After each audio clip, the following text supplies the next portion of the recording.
Hi guys, I'm David with MediaUnlock.net, and today we're going to be talking about the Sony A7s. B&H was kind enough to send this out to me to play around with for a month. I've had it right at a month now, and I just kind of wanted to talk about the things I do and don't like about the camera. As well, one thing I should mention is I'm a Canon shooter. I've done a little bit of Nikon shooting. I've never touched a Sony camera, and honestly, since I've used Canon cameras over the last 10 years, I really haven't had any desire to use another brand of camera. I've been that impressed with Canon, very happy with Canon, where there are things about the Sony that I heard about that I wanted to test out and play around with and see how well they worked. So my loyalties are always lied next to Canon. But I really wanted to test this out because I've heard about this amazing ISO capabilities of the Sony A7s and its video recording capabilities. So I had B&H send one out to me to play around with for a month. Now I still feel like I am an amateur or a novice. I'm so bad with this camera. I've only had it for a month, and I feel like I've just scratched the surface on understanding all of the functions that the camera offers. I played around with it a lot over the last month, but there's just so much to learn about this camera, especially coming from Canon, going to Sony, never using a Sony camera before. It's taken me time. So I'm going to talk about what I did get to play around with, what I did like about the Sony A7s, and then some things I did not like about the Sony A7s. One thing I will mention though, right off the bat, I'm really impressed with this mirrorless camera. This really small, very durable mirrorless camera. I would highly consider using a Sony in the future for sure, where before it was kind of like Canon, might use a Nikon from time to time for photography, but really I was stuck on Canon as far as video is concerned and photography is concerned. But Sony has shown me that there's another brand out there that is impressive. And one of the nice things about this, we're going to talk about a little bit later, is the ISO capabilities of this camera, especially on the film side. So I've made a couple lists, pros and con lists of what I do and don't like about the Sony, and we're going to kind of go over that. So I guess one of the main things to talk about with video is its ISO capability. I mean, it amazes me how high you can crank the ISO and still get pretty clean footage. I'm going to show you guys some raw footage right now that was shot at 25,000 ISO in my buddy's basement. That he was playing with his band, and as you guys can probably see it right now, it's pretty clean. I'm going to leave this raw, and it could be cleaned up even more if you actually did some color correcting and stuff like that. So this is raw footage at 25,000 ISO, where most Canon cameras, the Mark III, the 6D, any of the 7D Mark II, at 4,000 and 5,000 ISO for some of those cameras, you start really getting that ISO noise where you don't see as much noise in this really nice flat picture. The other thing I really like about the video with the Sony is their S-Log2. Now, what the S-Log2 is, it gives you more dynamic range and allows you to do a better job of color correcting your footage.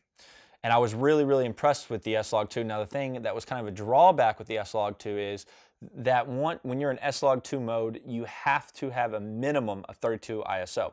So if it's a really bright day and you don't have a bunch of cauterized filters for your lens, you probably can't use the S-Log2 because 3200 ISO, I mean, that's cranking it up pretty high.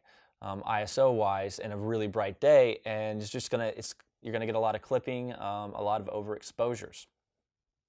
But the S-Log2 gives you great dynamic range, which is really cool. So the Sony camera so far, it has some nice features photography wise, but video wise, the A7s is like, wow, this thing is really ahead of the curve over everybody right now. And they just announced the A7 or the Sony A7R2, which is going to have internal 4K recording, and I think it maxes out at 100 ISO, which means you're probably going to get clean ISO up to about 20 to 30,000 on it. But they just announced it, so I haven't had a chance to play around with it or really watch enough videos to know what that camera's offering ISO-wise. But they do have that 4K internally, and it's 42 megapixels, which is really cool. But I think the R series is more geared towards photography, where the S series is more geared towards video, from my understanding. Do correct me if I'm wrong here. Okay, so another thing I really liked is how they set up the ISO aperture and shutter speed buttons. It's really cool. And I'm going to show you guys that right now. You have three wheels, and those three wheels control each aspect, ISO, aperture, and shutter, which is really easy to use. And it takes a second to get used to, and remember where the ISO, aperture, and shutter is. So as you're shooting, you're able to change stuff instantaneously. I really like that. It works a little bit better than I think the Canon setup. I'm using a Canon 6D, and it works a little bit better than the Canon 6D in my opinion in that aspect. Now, the menu system. The menu system is pretty easy to get around. The first week, it took me a second to kind of figure out how it worked. I did have to watch some videos on YouTube to get an idea of how the menu system worked on the A7s. And it was pretty, I wouldn't say difficult, but it took me a second to understand it. But once I got the menu system down, I was able to run around the menu system very easy. It was very simple. I found it very user-friendly. As well, there's a function button on the back of the camera right here. And the really cool thing about the function button is you're able to make changes instantaneously right there on the back of the camera. As well, remember this is a mirrorless camera. So you can use your LCD in the back, but there's also the viewfinder right here. Now this is a digital viewfinder, and it is amazing. You can actually use this. This works considerably better than a mirrored camera like the Canon 6D. So when looking through the viewfinder, you're getting accurate readings, very accurate readings, and you're able to get the information right there because it's mainly a digital LCD in there, and it's very accurate. I really like that about the Sony the A7s. I mean, I used it constantly. It was great being able to put my eyes in here and really get an accurate reading, especially on a really bright day where the LCD, you get that glare and you really can't see what you're doing, and you don't have a good idea if your exposure is where it needs to be, and then you have to rely on a histogram. And for people out there that don't know how to use a histogram, it's hard to rely on something you don't understand how to use. All right, that has focus peaking built in. Now, we do have focus peaking with the Canon cameras if you have Magic Lantern, but the focus peaking on the Sony A7s works fantastic. It helped me a lot when I was taking pictures of stars. I'll pop up some of those pictures right now. And with the expandable ISO, taking pictures with stars was great and very easy. As many of you know that follow me, I love astrophotography. It's probably like my favorite thing to take pictures of. You can do that with this camera easier than I've ever been able to do it with any other camera I've played around with as far as the Canon is concerned. I can do a better job of getting the star pictures I want. Now, the star pictures I did get a chance to take were pretty light polluted. I was shooting into the ocean. I was down in Charleston, South Carolina. So there was some light pollution, and so the detail on the stars was not as much as I'd like it. But I understand when you have a lot of light coming off a city that's you're right there in that city, you're going to get a lot of light pollution, and Charleston's a decent sized city. So, but I was impressed with what I was able to get with the light pollution, and it made it very easy. Let's see what else. The 1080p looks fantastic. I could put it up against the 6D, and I'd almost say that the 1080p with the S-Log 2 and the color correction capabilities would blow the 6D out of the water. Which I hate to say because I love Canon cameras, and I've been using them for so long. Again, ISO. You can expand the ISO out to about 40,000 and still get pretty clean. And I've seen videos of people getting as much as 50 and 60,000 with ISO correction software, working with Premiere or After Effects, and being able to get pretty clean ISO at 50 or 60,000. Now, anybody that shoots video or does photography, I know it's kind of mind-blowing that you're able to get this ridiculous amount of ISO. And from my understanding, the way that they're able to do that is they had only a 12 megapixel. There's only 12 megapixels, and you're able to somehow condense the megapixels. And by condensing the pixels within the megapixels on the sensor, you're able to get a higher ISO, a cleaner, higher ISO. Now, again, Sony's all new to me, so I don't 100% understand how that works, but it works, and it works really well. Another really cool thing, you can get the 720p, 120 frames per second video-wise, which I really liked with this camera. This also will work with other cameras' flashes. So I was using Canon-based flashes to do a photo shoot with my little sister while we were on vacation. I'm going to pop up some of those pictures. And I was able to throw the flash on the top of on this camera and control it. Or I also use a flash trigger system, and I was able to use this Canon flash trigger system with this camera. So it is not flash specific when shooting external flashes or onboard flashes, which is great and really cool because me being a Canon guy, I actually had equipment that I could kind of use. So again, as I said, the 720p at 120 frames per second. I don't believe there's any other camera, DSLR camera, under the $3,000 price range that is offering 120 frames per second at 720p. Now you can get, I think, 1080 at 120 with the GoPro, but we're talking DSLR here. So, I'm really, really impressed. There's a lot of pros to this camera. As well, it has a built-in image stabilization, pretty much. It's called the Steady Shot, and it works great with video. I was really impressed with handheld shots that I took, and hopefully, I think I have some, so if I do, I'll pop it up right here. And the handheld shots, how steady they were when I was holding them by hand, where I don't know if I could have kept it as steady with my Canon cameras. So let's take a look at some of my cons with this camera. 4K. It would be really nice if this offered 4K internally. That is kind of frustrating that you have the 4K option, but you have to have an external recorder to grab it, like the Atomos Ninja that records the 4K footage. So that's an extra $2,000 you're spending to be able to get 4K out of it. Now, that being said, the Sony A7R II, which is coming out in the next couple months, I believe, it will offer you 4K internally. So that problem is being fixed with the R2, and I don't know if there's going to be a Sony A7s II, and I'm sure when the S2 comes out, whenever that is, they will offer 4K video internally as well. Because, I mean, no one wants to go out and spend $5,000 to be able to get 4K, because there are some other nice 4K options at that $5,000 mark out there. Okay, so the autofocus. The autofocus for video and photography, it does have an autofocus that works better than like the STM lenses with the Canon cameras. But the problem is it's slow. It can take a second for it to focus in and out of stuff. And you don't have the touchscreen option like the Canon T6i does, where I can pick what I want to autofocus. And with the STM lenses, it's much quicker when you're autofocusing. Now, this is a smoother autofocus. It looks nicer, so when it goes from one focus point to another, it's very, very nice and gradual and feels very nice to the eyes, very pleasing, where the Canon 6D, it's a little jerky. Or not the 60, I should say, but the T6i, T5i Canon cameras that have the STM technology in them, that allow the STM lenses to use, it's a little jerky, where this is much smoother, but it's really slow, and it's a little frustrating sometimes. Manual focus wise, the manual focus is also, it's a little more weird to me versus the Canon cameras, but I found that, yeah, I needed to manual focus whenever I was shooting, which is, understandable. DSLRs, I've been manual focusing video for as long as I can remember, and it would feel weird to be able to shoot a DSLR camera and it be able to be like seamless autofocusing like a dedicated video camera. So manual focusing comes second nature to me. So, but the autofocus on this is a little slow, but it does work. So you do have that option. If you're shooting video though, I highly suggest just do manual focus. It really works. It really works the best. Same thing when I was shooting the stars. I manual focused because the audio focus just wasn't doing the job on autofocusing stars, which I knew I was probably going to have to manual focus shooting the stars anyways, but I wanted to see how well the autofocus worked trying to focus on stars.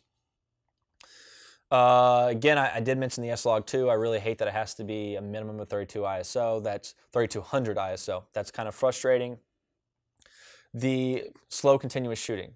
That's another thing that I found that I did not like about the Sony A7s, is that it does a continuous shooting mode. I think it's the three frames a second, and very frustrating. It did not work well, in my opinion. It was very, very, very slow. Again, if I'm understanding right, this was more dedicated towards video than it was towards photography.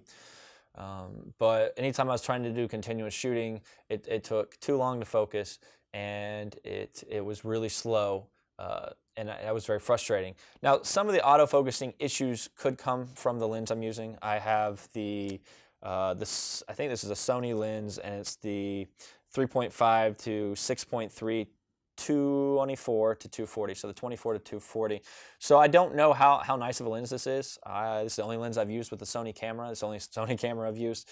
So my my knowledge on Sony lenses is very minimal. So that the autofocusing issues could be partially to the lens itself, but again, I don't know. Another thing I did not like is, the screen's nice. It flips out, flips in the back, as you guys can see, and you can get some good shots this way. I really like the Canon's flip out screens that flip out to the side, and you can twist. Now, that being said, the Canon can easily, or much easier, be broken flipping it out to the side, not paying attention and ripping it or breaking it somehow. Where the Sony is not as easy, but the Sony camera, you don't get as much flexibility with your lens this way. So being a Canon shooter, I like the flip out side screen of the Canon cameras much more. You do have a headphone jack, which is really nice with this. And of course you can connect in an audio. The audio was really impressively clean, straight out of the camera, hooking like what I'm shooting on right now, which is the Sony wireless lavs. So I was impressed how clean it was coming straight out of the camera. Did have to do a little audio correcting, but you really do with these DSLRs. I do like the doors on the side are really nice. I don't like those plastic things that Canon does. These doors feel really nice and secure. Now this is not weather resistant, where a lot of the Canon cameras are weather resistant. I like the weather resistant option because I don't want to take a $3,000 camera out and it's a little misty or it's foggy and some moisture gets into the camera and ruins it, where I don't have to worry about that with a Canon camera. As well, I got the wireless shutter boss number 2. I did not use the wireless function. I was shooting time lapses and stuff, and I just don't trust wireless functions. I really try to stay away from anything wireless when I need to be able to be in full control. If something happens with the batteries or the equipment, I find just hooking it straight into the camera is really where it's at. So I never used the wireless aspect of it, but I did use just the regular intervalometer, which was really nice, and this has quite a few really cool functions. So if you are looking for a good intervalometer that is going to be a little pricey for this, and you want that wireless option, maybe you do have that, and I think this is like I want to say like $100 for it. I'm not 100% positive. I can't remember what it costs, but it worked really well. I was impressed with it. So I did like this wireless boss. I honestly probably would go with a cheaper intervalometer for me because I'm going to go wired. I don't want wireless, but I do have the option to be both wireless or wired with the shutter boss, the wireless shutter boss. So this is my info, my view, my take on the Sony A7s. I will throw in some pictures and a little bit of video footage that was taken over the course of the month, and you guys can watch it and check it out and see what you think. I'm impressed. I would seriously consider switching from Canon to Sony if they fixed a few things on the Sony, more photography-wise than video-wise, because the video aspect of this is just like, wow. Far as what I like to do, the astrophotography, the time-lapse stuff, this camera far exceeds my Canon 6D, which I'm really impressed with because, as I said, I'm a Canon guy. I don't really vary from that path. I don't go away from that path. But this Sony has opened my eyes up that there is another camera DSLR brand out there that's competing and doing a good job of it. So there's my take. If you guys are interested in purchasing the Sony A7s or want to check it out, B&H kind of sponsors this, and I really appreciate them sending this stuff out for me to test. Please, there'll be a link right here coming up after the little footage and videos and stuff. There'll be a link, and there'll also be a link down below where you guys can check it out. Now, I would wait a couple weeks or a couple months till this new Sony A7R2 comes out, because that might drop the price of this, and you may be able to pick this up for under $2,000 or right at $2,000. I think they're anywhere from 23 to 25 body only for this camera, which is the price is right now, but it may get better. So I might wait a little bit. But if you really need one and you're very interested in it, getting this, definitely go click on that link and check it out on B&H, and it really helps run Media Unlocked, getting those little bit of commission here and there through B&H. So you guys have a great day, and I'll catch you guys next time. Bye.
Hey guys, if you'd like to check out our website where we have all kinds of fun and exciting blogs, videos, and extra information that isn't on our YouTube page, click right here. If you'd like to talk to us or contact us and kind of take a look at all the different stuff that we have going on, we've kind of funneled it all through our Facebook. You can hit our Facebook page right here and follow us or like us. Now, if you like to look at cool pictures and behind the scenes stuff, we do that on Instagram right here. So go on and follow us on Instagram. And of course, we got our cute little bird right here, Mr. Twitter, and you can follow us as we do our short tweets.